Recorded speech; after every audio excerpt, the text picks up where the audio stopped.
ஆத்தூர் உழவர் சந்தையில் பொங்கல் பண்டிகையையொட்டி தங்களை பொங்கல் வைக்க விடாமல் அதிகாரிகள் புறக்கணிப்பதாக விவசாயிகள் குற்றச்சாட்டு தெரிவித்துள்ளனர். சேலம் மாவட்டம் ஆத்தூர் புதுப்பேட்டை உழவர் சந்தையில் காணும் பொங்கல் அன்று விவசாயிகளே பொங்கலிட்டு வியாபாரிகள் மற்றும் பொதுமக்களுக்கு பொங்கல் வழங்குவது வாடிக்கையாக இருந்து வருகிறது.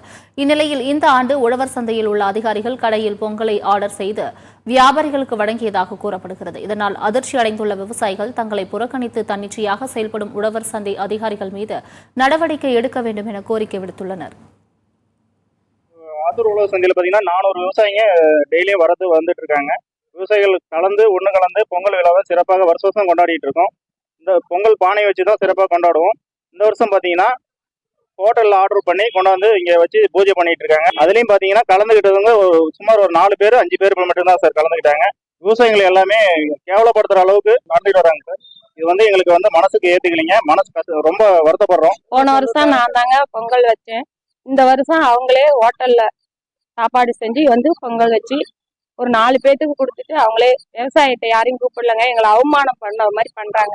எங்களை பொங்க வைக்க கூடாதுன்னு நேற்றே அறிக்கை கொடுத்துட்டாங்க சார். வியாபாரி வாழைப்பழம் கொண்டாந்து லோடு கணக்குல இறக்குறவங்க அவங்க ஹோட்டல்ல வாங்கிட்டு சாப்பாடு தராங்க சார். லஞ்சத்துல தாங்க சார் இன்னைக்கு அன்னதானம் 3 பேத்துக்கு 4 பேத்துக்கு கொடுத்தாங்க.